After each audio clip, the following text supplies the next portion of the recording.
top of the Class A standings ahead of Dupree. It's actually probably the oldest car in the lineup, but it's tough and it's strong, so it can handle all the rough stuff, and yeah, we're very chuffed.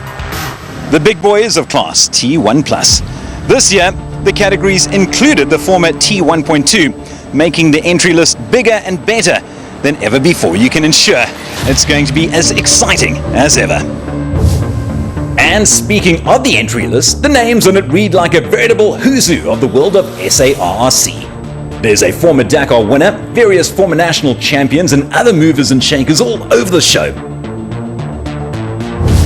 Let's hear from the former Dakar winner, who also happens to be the defending champion, TGRSA's Janelle de Villiers. It was nice to get another championship done. So yeah, we'll see. I mean, the Oaks are going to be pushing hard. Everybody's going to be pushing hard. His biggest challenge is sure to come from within his own camp, with teammate and multiple former champion Henk Lategan aiming to take back the crown he lost in 2022. Yeah, so the nice thing is we start the season all on the same footing, same amount. We all start at zero.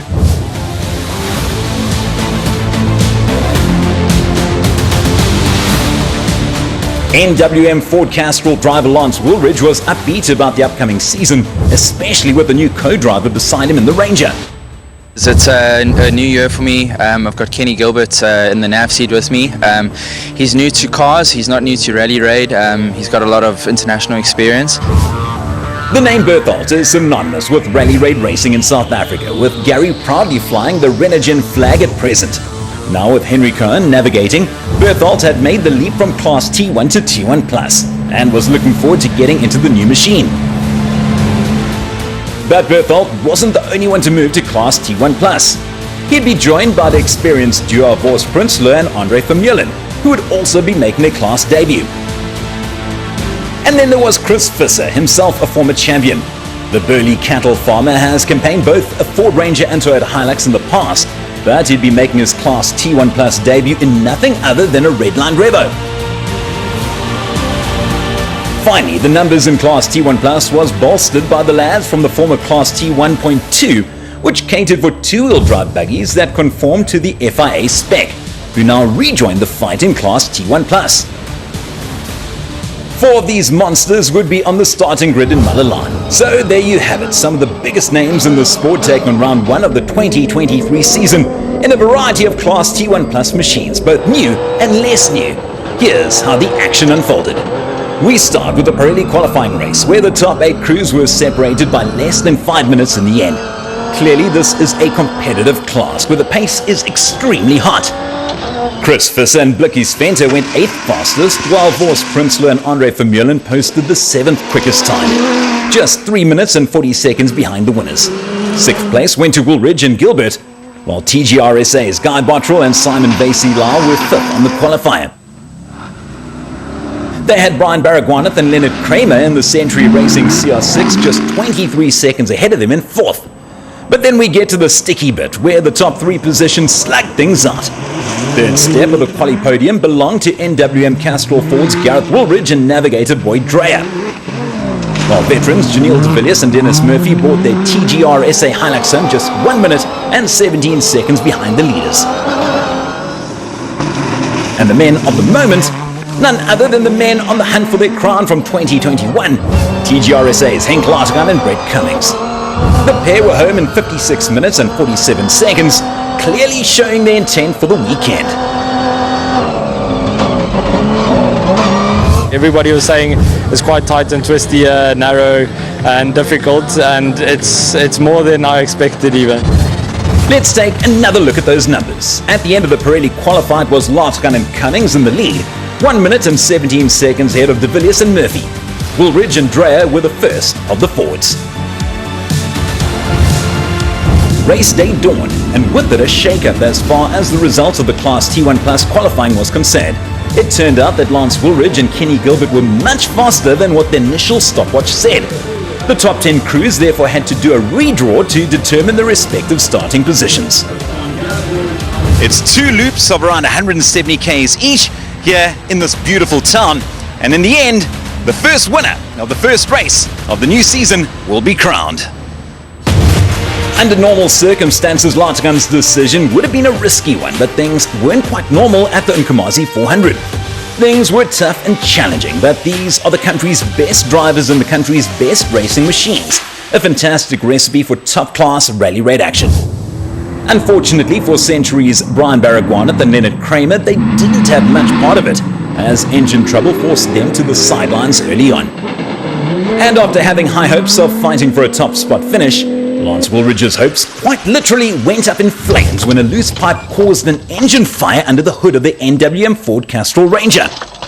Woolridge managed to extinguish the flames but suffered a bit of carbon monoxide poisoning in the process.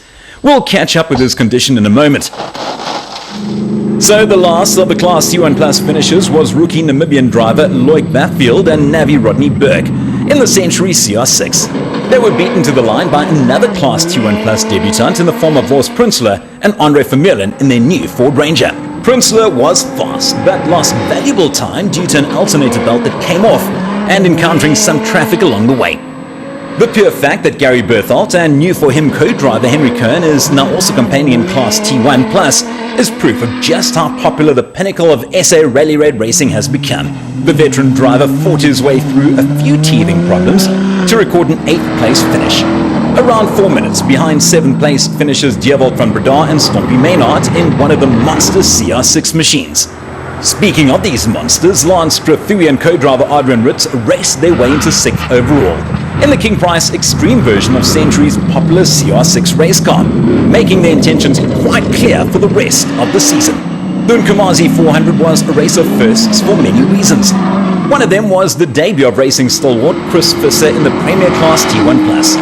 The Freiburg farmer debuted the new Redline Revo Plus and survived the tough route to record a fine 5th place finish for the new car.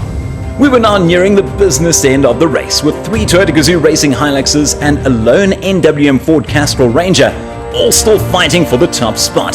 So 4 cars, but only 3 steps on the podium remaining.